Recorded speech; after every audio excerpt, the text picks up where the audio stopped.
Eluru assembly నియోజకవర్గం నుంచి విపక్ష అభ్యర్థిగా పోటీలో ఉండబోతుంది ఎవరనేది స్పష్టత లేకపోయినప్పటికీ జనసేన నేతలు చేస్తున్న హంగామాతో టీడీపీ నేతలకు చెమటలు పడుతున్నాయి. సీట్ల పంపకం బహిర్గతం కాకుండానే సీటు జనసేనకే కేటాయించారంటూ జన సైనికులు చేస్తున్న హడావిడి అంతా ఇంత కాదు. పొత్తుల్లో ఉన్న సందర్భంలో టీడీపీ జనసేన అధినేతల ప్రకటన చేసే వరకు ఓపిక పట్టాలని టీడీపీ నేతలు భావిస్తున్నారు. అయితే ఇరు పార్టీల నేతల్లో ఒక ప్రక్క బెరుకు, మరో పక్క గాంభీర్యం కనపడుతున్నాయి. పొత్తు నేపథ్యంలో సీటు ఎవరు తెచ్చుకున్నా విజయం తథ్యం అనే ఆలోచన ఉండటంతో సీటు దక్కించుకోవడంపైనే జనసేన టీడీపీ నేతలు ఎత్తుకు పై ఎత్తులు వేస్తూ రాజకీయ చదరంగానికి తెరలేపారు. పొత్తుల రాజకీయ చదరంగంలో నిలబడే రాజు ఎవరు అనేది ఇప్పుడు ఏలూరులో హాట్ టాపిక్ గా మారింది. టీడీపీతో జనసేన పొత్తు నేపథ్యంలో ఏలూరులో ఈసారి జనసేన నేత రెడ్డి అప్పలనాయుడు కీలకంగా మారారు. ఈసారి ఏలూరు నుండి పోటీ చేసేది జనసేన పార్టీ అభ్యర్థిగా తానేనని ఆయన ప్రచారం చేసుకుంటున్నాడు. తూర్పు కాపు సామాజిక వర్గానికి చెందిన అప్పలనాయుడు అనూహ్యంగా రాజకీయాల్లోకి వచ్చి ఇప్పుడు నియోజకవర్గంలో సమీకరణాలని ప్రభావితం చేయగలుగుతున్న నేతగా మారాడు. ఎంపీటీసీగా వెంకటాపురం మేజర్ పంచాయతీ సర్పంచ్గా పనిచేసిన అనుభవం కూడా అతనికి ఉంది. ఆయన భార్య కూడా ఏలూరు ఎంపీపీగా పనిచేశారు.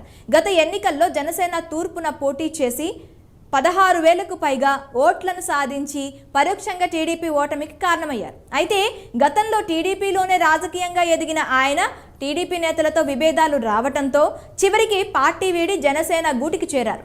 వైసీపీ ఎమ్మెల్యే ఆళ్లనాని స్వల్ప మెజారిటీతో గెలవటానికి ఈ త్రిముఖ పోటీయే కారణమైంది. ఆ తర్వాత గత 4.5 సంవత్సరాలుగా టీడీపీ జనసేన పార్టీలు నియోజకవర్గంలో బలపడేందుకు ఎవరికి వారే ప్రత్యేక కార్యక్రమాలు నిర్వహించుకుంటూ ఆయా పార్టీల బలోపేతానికి సాయి శక్తులా కృషి చేస్తున్నాయి. ప్రస్తుత ఎన్నికల్లోకి వచ్చేసరికి సమీకరణాలు మారిపోయాయి. అధికార పార్టీని గద్దెదింపాలని టీడీపీ జనసేన పట్టుదలతో ఉన్నప్పటికీ ఏలూరు సీటు వదులుకోవడానికి విపక్ష పార్టీల నేతలిద్దరూ సిద్ధంగా లేరనే ప్రచారం జరుగుతుంది. అధికార పార్టీపై ఉమ్మడి కార్యాచరణతో ముందుకెళ్లాల్సిన టైంలో ఏలూరులో విపక్ష నేతలు బహిరంగంగా ఎటువంటి విమర్శలు చేసుకోకపోయినా అంతర్గతంగా ఒకరిపై మరొకరు విమర్శలు చేసుకుంటూ రాజకీయ చదరంగాన్ని ప్రారంభించారు. ఇరు పార్టీల నాయకులు, కార్యకర్తలు కూడా తమ నేతలు ఆదేశాలతో ముందుకు సాగుతూ ఒకరిపై మరొకరు తీవ్ర ఆరోపణలు కూడా చేసుకుంటూ దుమ్మెత్తు పోసుకుంటున్నారని తెలుస్తోంది. పేకాట, బెట్టింగులు, సెటిల్మెంట్లకు కొమ్ము కాస్తారని ఒకరు ప్రచారం చేస్తుంటే మరొకరు హమాలి నేతకు అవకాశం ఇస్తే వ్యాపార వర్గాలు దూరం అవుతాయని మరొకరు ప్రచారం చేసుకుంటున్నారు. పొత్తు ఖరారైన నాటి నుండి ఏలూరు టికెట్ విషయంలో టీడీపీ జనసేన రెండు పార్టీల నేతలు ప్రతి వ్యూహాల్లో మునిగిపోయారు. 2019 ఎన్నికల ముందు జనసేనలో చేరి ఏలూరు అభ్యర్థిగా పోటీ చేసి 16,000 పైచీలకు ఓట్లు సాధించారు అప్పలనాయుడు. ఈసారి టీడీపీ పొత్తుతో మరోసారి జనసేన నుంచి పోటీ చేయాలన్న పట్టుదలతో ఆయన ఉన్నారు. ప్రస్తుతం ఏలూరులో మాత్రం పవన్ కళ్యాణ్ ప్రభావం ఎక్కువగానే ఉంది. ప్రస్తుతం పొత్తుతో ఏలూరు విపక్ష నేతలకు కొత్త చిక్కు వచ్చి పడింది. ఏలూరు సీట్ను ఎలాగైనా దక్కించుకోవాలన్న పట్టుదలతో ఉంది టీడీపీ.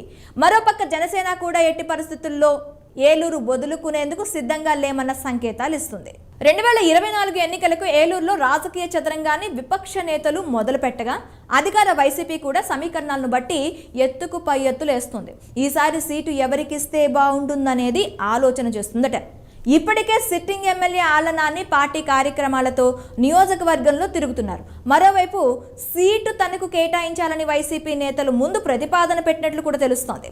ఇదే సమయంలో టీడీపీ టికెట్ను బుజ్జి సోదరుడు చంటి ఇప్పటికే కర్చీఫ్ వేయగా అదే సీటు కోసం మంత్రి కొట్టు వియంకుడి కుటుంబం కూడా ప్రయత్నిస్తుందన్న చర్చ ప్రచారం జరుగుతోంది.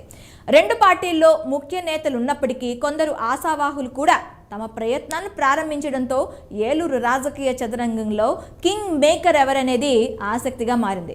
కాపు నేతల మద్దతుతో కొత్త పేర్లు తెరపైకి వస్తుండడంతో ఏలూరు రాజకీయం కొత్త మలుపు తిరుగుతోంది. తనకు వ్యతిరేకంగా కీలక సామాజిక వర్గం ప్రచారం చేస్తుండడంతో రెడ్డి అప్పలనాయుడు అలర్ట్ అయ్యారట.